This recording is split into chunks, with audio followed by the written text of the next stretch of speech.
name is Anna Andrzejewski, and I'm from the Department of Art History. Some of you may have heard of art history. We are a humanities department, and one of the challenges for us is getting students across campus interested in art history and some of its potentially practical applications. So that's part of my story. I'm going to be talking about Art History 202, which is our gateway course, one of our more popular gateway courses into the art history major, but it also fulfills a humanities requirement and therefore appeals to general interest students from across the campus. We've been getting a lot of students from the sciences lately looking to fulfill their humanities requirement.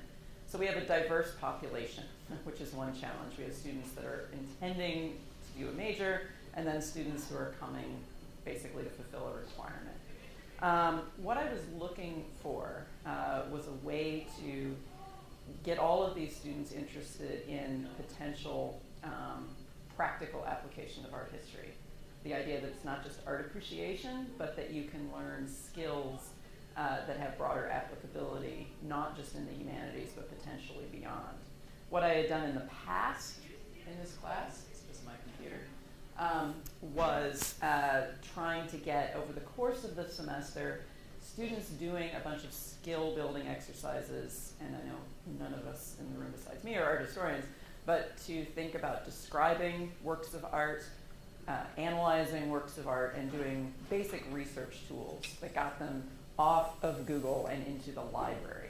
And so in the past, we've done a series of skill building exercises with this and short writing assignments that sort of built to a larger paper at the end of the semester. And I'm sure all of you, or many of you, have this experience. What happens in an intro course, they wait until the night before, and the product at the end is not very strong. I also, as I said, wanted to teach them that art history is not just, sort of emoting about beautiful pictures, but that art history has practical applications, which is exhibits mainly, doing museum exhibitions or collections exhibitions.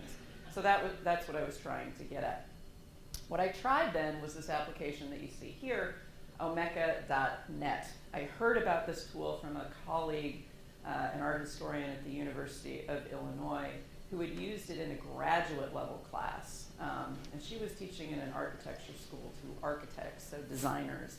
And she found some frustrations with it, but she saw real potential in this tool for historians to do research, to sort of work with collections of various sorts. And so she was talking it up. At the same time, she issued cautionary statements. And her first one was, you need time to become familiar with it. And I want to just say that at the outset, that this is not a tool that you're going to instantly, like any sort of teaching with technology tool, that you're going to instantly become an expert on. There are bugs, there are quirks, like every sort of software that you use, but this one has particular ones. So what she cautioned me about was applying for grant funding to become familiar with the tool, to customize it, something else I'll talk about, to see how it could be used in classes. I was fortunate enough 2 years ago, I guess, to get an EI grant, an Educational Innovation Grant, which allowed me to redesign the course partly around this tool. So what is omeka.net? It's a web publishing platform designed for collections, specifically building exhibits, okay? And I'm going to talk about exhibits rather than art exhibits, because I think it can be used not just for art, but anything that one collects. I gave the example to John about sort of, biologists could potentially use it for cells, to do pictures of cells and talk about results in the sciences. Artists in my classes, as we'll see, have used it as a kind of portfolio for their art exhibits. So it has broader applications than beyond museum studies and these sorts of things. The great thing about Omeka, at least in my experience, you have pre-designed templates. So it doesn't require, once you get over some of the technology hurdles, students don't focus on design of the website and making it pretty. They can press a button and make it pretty in a variety of different ways. So that's one huge advantage. It is free. People sign up for free. You can pay and get more templates, but that's certainly an advantage. The other thing that's great, and I want to show my course a bit, or a few exhibits from my course, just briefly, students can work together in teams or they can work individually. So I've done a team-based approach where they can look at one another's exhibits and actually comment on them, which is pretty cool. So what I just went into here is a team-based site. So when I go to exhibits, what I'm going to show you is different student exhibits. So when they log in, they can actually see their own exhibit right here, for example, but then they can also see other students in the class. So if they work on this throughout the semester, as they did in my class, they can actually sort of learn from one another, comment, critique other people's exhibits as they're building them. So that's a really nice tool. On the other hand, if they wanted it to be private, you can certainly do that as well. So it's kind of up to what you need. So this is sort of the basic page from exhibits, and we can certainly do more demonstrations here. I'll just show two. This student, Abby B, did an exhibit on war art, exhibitions of war art. This is sort of the introductory page where she could make a general, what we call in our history, a curator statement about what she's trying to do. And then you can see over on the right side, she added a few images that she was interested in and was able to write about those as well. It's very easy. You can sort of systematically go through using the navigation here for different images. And it works, in this case, to tell a collective story that she builds on throughout the exhibit. There's certainly other models for this. I'll just show you one other example, just to show the range. Brian's exhibit, he found a different template so he could make it, and he was working on an exhibit on the sublime and the terrible. So he sort of had this dark background. But again, it's not anything he spent a lot of time on. He just pressed click.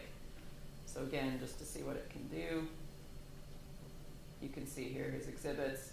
One of the things that's a limitation is citations. It doesn't do footnotes terribly easily, but he just put in his references at the end. So it worked fine. That's sort of a basic demonstration. You can customize, and we can talk about this in the working portion of it, the data that you enter. So one thing I didn't show, which is important here, if you click on the image or the collection item, it gives you detailed information. In this case, we're art historians. We were interested in the artist, the title, the date, what the format of the item is. But you can customize all of this information. So if you need more detail in there, that can be done. It takes a little more knowledge, but it can certainly happen, which is interesting. The first time I did this, the hardest thing about it, the students, once they're in the program, are fine. It's not that hard to use, as I hope you'll see. The biggest problem, and we'll probably have this problem today, was getting them to sign up. And it wasn't that they couldn't sign up, it's just that it's a two-step process when they sign up. We waited to start this project, or the technology aspect, until the week 11 of the semester.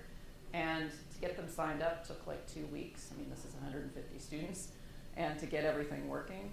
And then it was the end of the semester. So everything was really crammed. They were working on their ideas over the whole course of the semester, but the technology took more time. So what we did instead in subsequent semesters, we have them sign up week 1. And they start using through the course of the semester with their mini exercises that they're building to. They use Omeka, they comment on one another's exhibits for that over the course of the semester. So it really is a semester-long experience with this software. I also had a glitch. They, of course, Omeka.net completely did a transformation middle of the semester. So we had to, change in the middle of the semester and then change our guidelines and our, maps and tutorials for how things worked. That always happens. But overall, from the first semester, we've done it now 4 times. This is our 4th semester using it. The students' comments have been overwhelmingly positive. I was just talking with an artist the other day who said, this is how I sell my portfolio. We keep our Omeka sites private because we're dealing with licensed images from museum collections we're not supposed to use, but in this case, this artist is using it for his art, which he owns essentially the rights to. So he's just sending his Omeka site, it's public, and he's sending links to it basically to get a job, to help him get a job. So it's a really powerful tool in that case, and I've heard from other students anecdotally as well that they've used it to organize things in other classes. Overwhelmingly, they find it much better than a paper. They feel it seems to allow them to use their creative juices more than a paper. And I think key in this is having them work on it over a longer period of time, not just in 1 week at the end of the semester when they're overwhelmed. So I think